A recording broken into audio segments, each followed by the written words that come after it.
Hey guys, Ron Shawley here for AccuWeather.com and for Funfee.com. Today I've been asked to do a short video about utilizing a top-end digital camera. Now I by no means am an expert, alright? I have been photographing my whole life, okay? I've gone from 35mm and like everybody else these days, I've switched over to digital, okay? Now, thanks to Funfee, we were reviewing the Canon series cameras, okay? Here I have the EOS 60D, alright? I'm going to share with you the 60D and why I recommend this camera. One of the biggest features that I use a lot, I do a lot of night photography.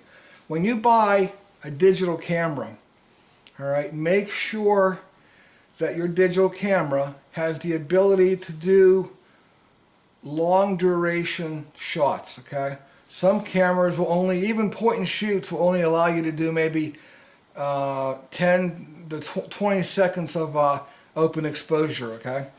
Meaning that you're keeping the aperture of the camera open for a long period of time. Just like the old 35mm. Your shutter, you're opening up your shutter and you're holding it open for a long period of time, allowing low light to enter into the camera, and the longer you keep the lens open, you're getting a really beautiful picture. Now, you are going to get a lot of noise, and you'll hear this word a lot, noise. Noise simply means when there's noise in the camera. You take a picture at night and you're leaving your shutter open, okay? You get a lot of like, it looks like fuzz. When you look at the picture looks real grainy, okay? And you can see that only in a thing they call noise, okay? But sometimes, you know, you need that noise, okay? If you're filming lightning, and I'll explain that in a minute, okay? Some of the settings I use, okay? You go out and you buy yourself a EOS Rebel, or you buy any EOS, or you buy any digital camera, top end, okay? Again, point and shoot, I'm not going to talk about. I'm going to let Jesse do a video about the point and shoot cameras. And as a matter of fact, Jesse loves the point and shoot. Now, don't get me wrong, okay? You can still acquire a quality photograph, be it lightning, be it any weather event, by using a point and shoot. It's just a matter of how you set your camera up, okay? The EOS side on the Canons, okay? Most digital cameras today have a real simple process, okay? They've got a knob on top. The knob simply means you can set the camera to a multitude of settings, okay? Now, on mine, keeping the camera steady here, the middle setting is your automatic setting, okay? Meaning you don't have to be a brain surgeon to use it. You put the camera in the automatic setting. You take the camera, you aim it at what you want to take a picture of, you push the button down halfway. The camera says, oh, it's dark in here, we need to activate the onboard flash. The flash pops up, you push the button down halfway, it's now taking a spot of light at the target you're shooting. The camera will automatically focus at what it wants to take a picture of. You push the button down the whole way, boom, it takes a picture, okay? Digital photography. Why is it better than the original 35mm, okay? 35mm, you can shoot upwards to 36 pictures per roll of film, and you were done. Then you had to go and get that film processed, do it yourself, or pay somebody else to do it, okay? Very, very limited. Pros and cons, I still shoot 35mm because I can acquire, I believe, a better low light picture as compared to digital. But that's my own personal opinion, okay? Now, I also use on here a setting which is called the sport mode, okay? And in sport mode, all that means is the camera, in short, will take picture after picture. You hold the button down. You're going to a football game, right? And you want to capture that event. You want to capture the pass being thrown, and you see the receiver about to catch the ball, okay? You can take one picture, but you might miss it, okay? And that's why they call it sports mode, okay? You merely take the camera, aim it at your target, push the button down. You've just taken 12 pictures in 1 second, okay? You're going to absolutely capture, in that moment of time, a multitude of pictures. Some cameras will shoot upwards to, I've seen as high as, on some of the newer cameras, the GoPro just came out. This is amazing. The GoPro camera just came out with the capability of shooting over 200 frames per second. Think about this. 200 individual pictures per second. That's fast. Real fast, okay? And this coming storm season, we absolutely will be experimenting with the GoPro, but I can tell you now, I'm going to love it, okay? I've tested it up in New York. Works fantastic. As long as you keep it dry. It gets wet, you're done. Okay, with the camera, okay? Now, you want to go out and you want to shoot lightning, okay? What do? Well, the first thing you have to remember, okay? What Canon has done, a lot of cameras have what they call an infinity mode, meaning the camera, when you zoom it out the whole way, that's infinity.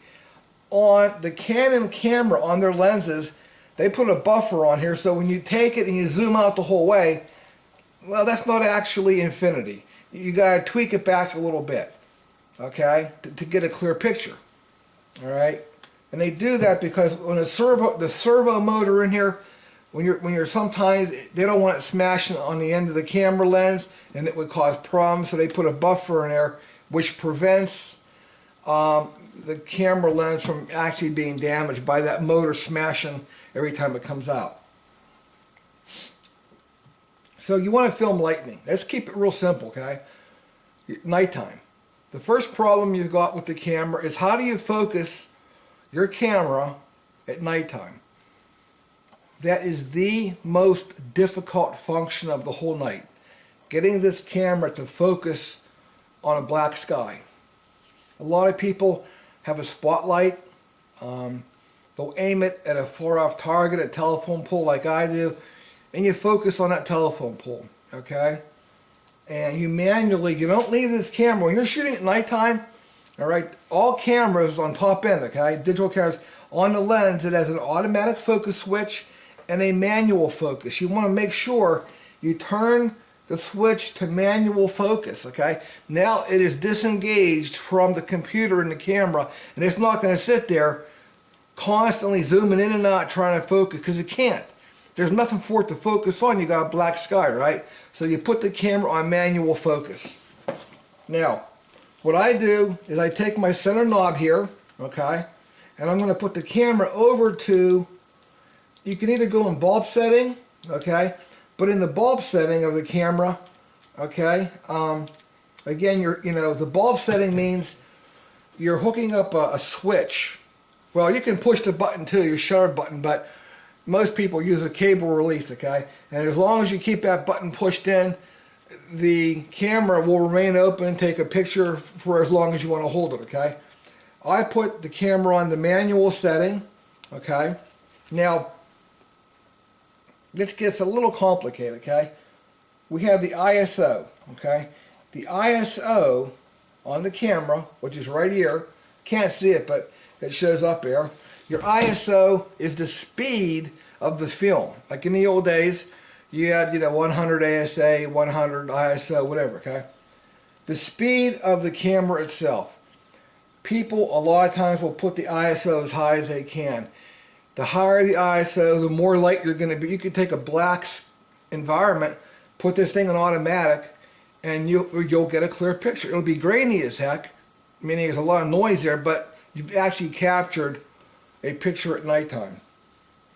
If you do that, the problem is you can only shoot for about 2 seconds, and then anything over 2 seconds, the picture's going to come out too bright. What I do, I leave my ISO at about 125 to maybe 250, okay? I then will attach a timer to my camera. All right? On the camera here, I can automatically tell the camera to keep the shutter open up to, I haven't used it in such a long time, I don't remember now. Let me take a look here, okay? let's see, we got, okay,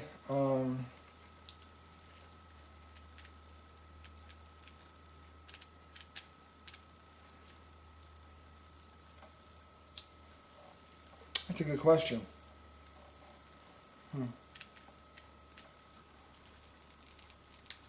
Manual setting.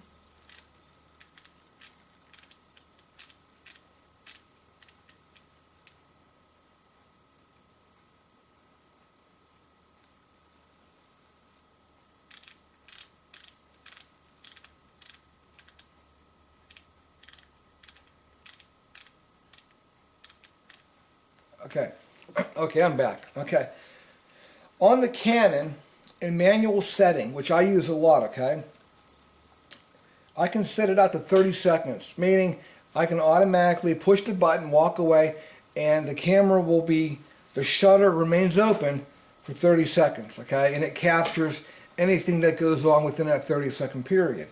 Now, when I use the bulb setting, on the bulb setting, which I also use a lot of, okay, I can set my camera on a timer switch where I can leave the shutter open upwards to three minutes if I want to, okay? Now what's happening is, and because my ASA, or my ISO is low, meaning there's less light coming in, okay?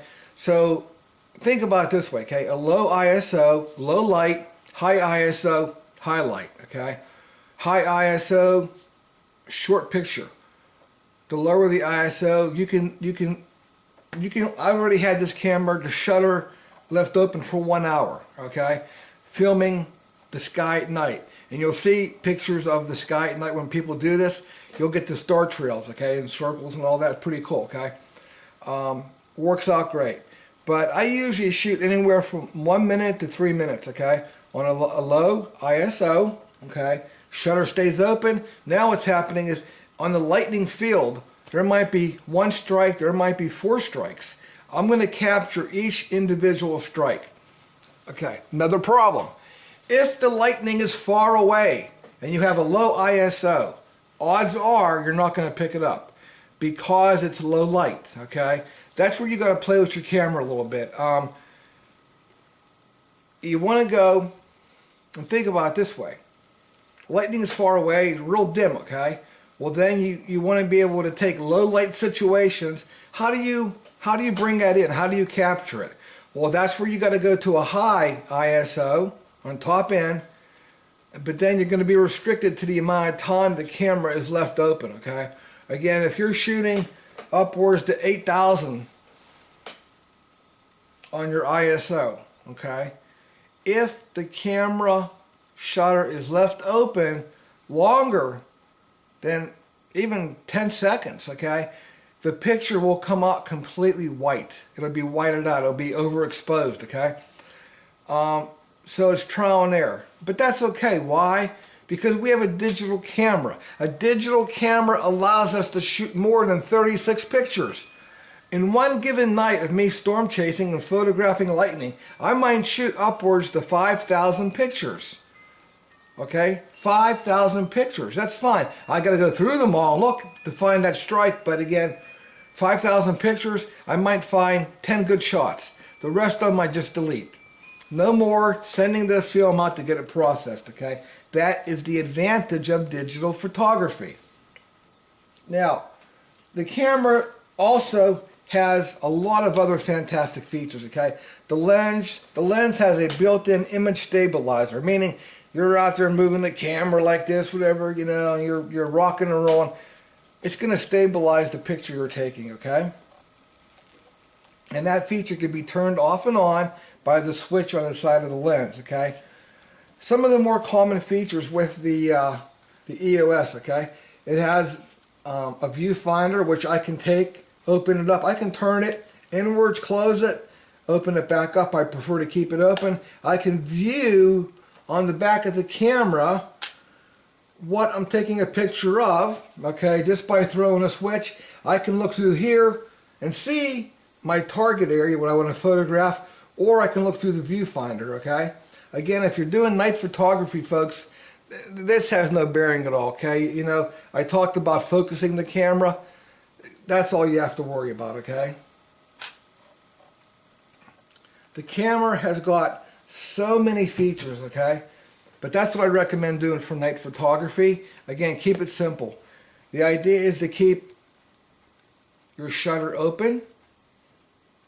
And for my preference, keep it open the longer the better, a low ISO. Because if you have lightning on top of you, okay, lightning is real bright.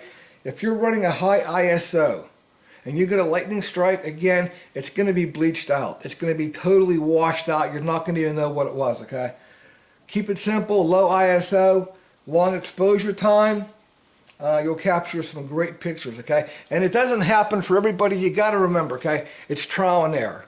It is absolutely trial and error. It took me a long time to get where I am today, and I still don't have all the answers, okay? You can utilize, with this camera, you can utilize time delay flash, which is a whole subject in itself, okay? Remember, this camera's function, and it's the ability of this camera to be utilized in sporting activities, for indoor photography, for doing portraits, for doing weddings, it's very flexible. I love it. I mean, sure, I can go to a bigger camera, but for what you're buying here, now remember, okay, Fumfy has the lowest prices anywhere, and I'm not joking. Check out Fumfy.com. They have the lowest prices on cameras anywhere that I've been able to find, okay? And they're very, very good with their customer care service, okay? They will take care of you. If you got questions about cameras, give them a call, okay? The guys working up here and the gals that answer the phone, they know more about cameras than I do. Give them a call, all right? And they'll be willing to talk to you about buying or purchasing the camera of your dreams. Again, here we have the Canon. This is the EOS 60D, okay? And the lens, by the way, this is optional, but I recommend it, okay? The lens I got was an 18 to 200 lens, okay? Only because it provides a built-in telephoto technology. I've got the built-in macro with this lens, meaning I can, zoom in on an object real close and take a picture up close, okay? With the macro capability. Okay, the camera also, and it's real quick, I'll let you know, it does have all the standard features, okay? On the settings, you can do portrait, landscape, you can do your sport mode, you got your macro setting. The camera also has a built-in video camera. You put it in video mode, it's a video recorder, all right? And again, it takes good quality videos. What more could you ask for, okay? All right, folks, hey, for Fumfy and for AccuWeather.com, have a great day. Ugh.